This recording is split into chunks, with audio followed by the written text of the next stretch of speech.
Hər kəsə salam. Heç düşünübsüz, hər gün girdiyimiz o internet saytları əslində necə yaranır? Bugün biz məhz bunun sirrini açacağıq.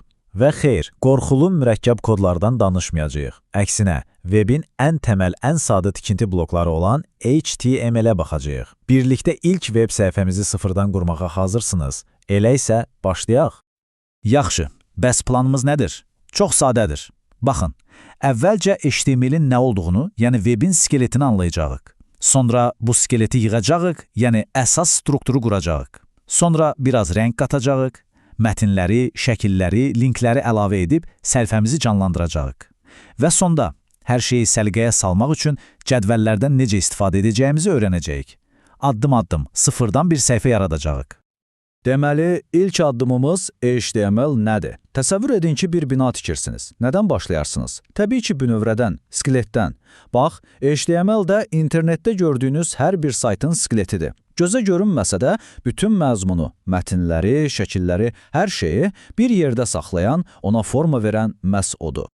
Tam adı belədir, Hypertext Markup Language. Amma bu uzun ad sizi qorxutmasın. Əslində mənası çox sadədir. Bu sadəcə brauzeri demək üçün bir dildir ki, bax, bu bir başlıqdır, bu bir paragrafdır, bu da bir şəkildir. Və bütün bu əmrləri təqlər vasitəsilə verir. Hər bir HTML sənədi HTML təqi ilə başlayır və HTML təqi ilə bitir. Bu sanki brauzeri deyir, diqqət, mən bir web səhifəyəm və mənim sərhədlərim bunlardır. Nəzəriyyəni bir kənara qoyaq, gəlin əllərimizi çirkləndirək. İndi bu skeleti necə quracağımıza baxaq. Bilirsiniz, hər HTML sənədinin iki əsas, heç vaxt dəyişməyən hissəsi var. Və budur o iki hissə, head və body. Adları əslində hər şeyi deyir. Head, yəni baş hissəsi, səhifənin beynidir. İstifadəçilər bunu birbaşa görmür, amma brauzer üçün vacib məlumatlar, məsələn, səhifənin adı burada olur. Body, yəni gövdə, isə səhnənin özüdür.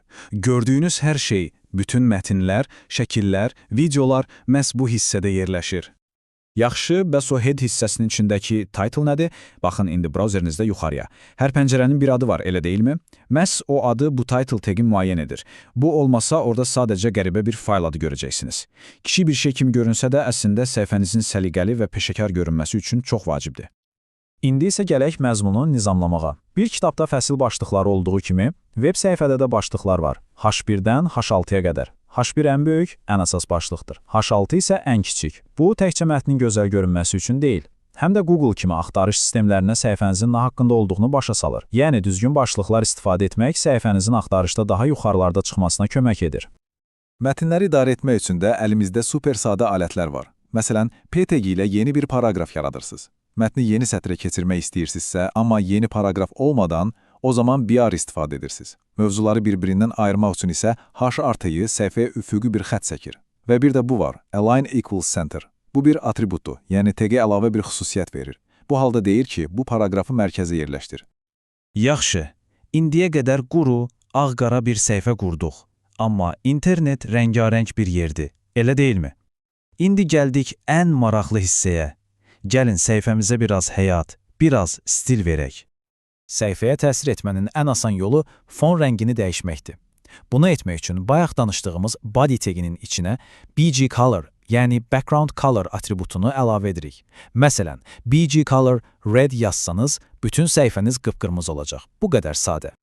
Amma bəlkə siz sadəcə qırmızı yox, məsələn, albalı qırmızısı istəyirsiniz.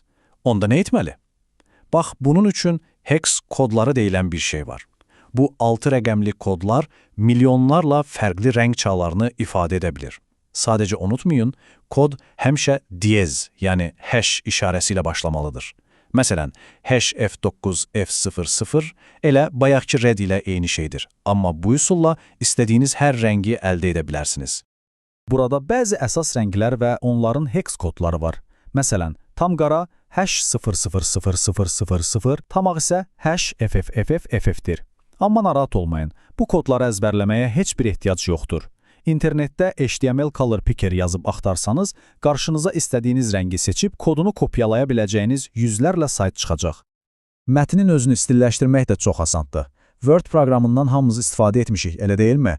Bax, oradakı bold, italic, underline düğmələrinin HTML-dəki qarşılığı bu teqlərdir. B mətni qalınlaşdırır, I kursiv edir, U isə altına xətt çəkir.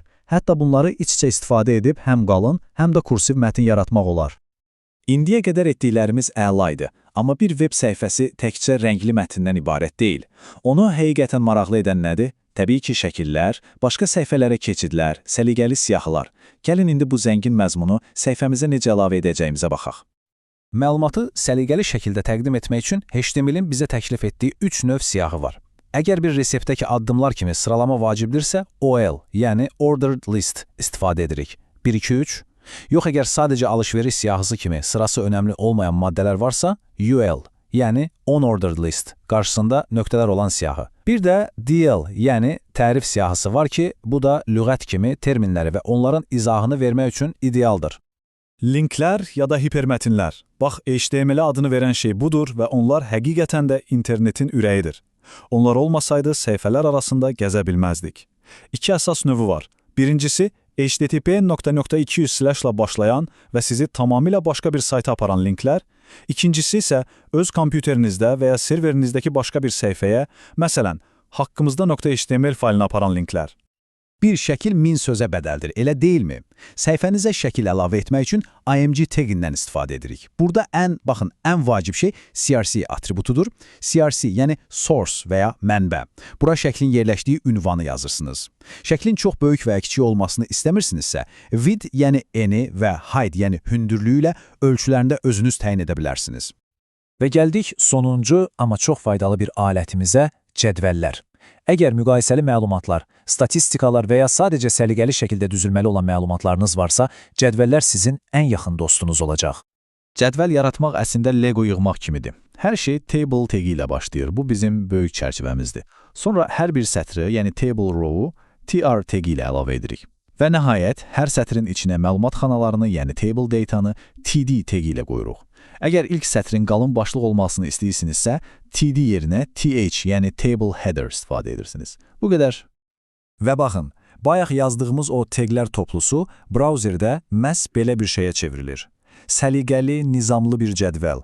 Kod arxa planda işləyir, nəticə isə göz qabağındadır. Olduqca effektivdir, elə deyilmi? Beləliklə, siz artıq bir veb səhifənin skeletini yığmağı, ona rəng qatmağı, məzmunla doldurmağı bilirsiniz. Yəni, webin əsas tikinti blokları artıq sizin əlinizdədir. İndi sual budur, ilk nə yaradacaqsınız? Bəlkə öz CV-nizi onlayn formata keçirərsiniz və ya sevdiyiniz bir film haqqında fan səhifəsi. Seçim sizindir. Ən vacibi başlamaqdır. Elə isə yaradıcılığınızı sərbəst buraxın və kəşf etməyə başlayın.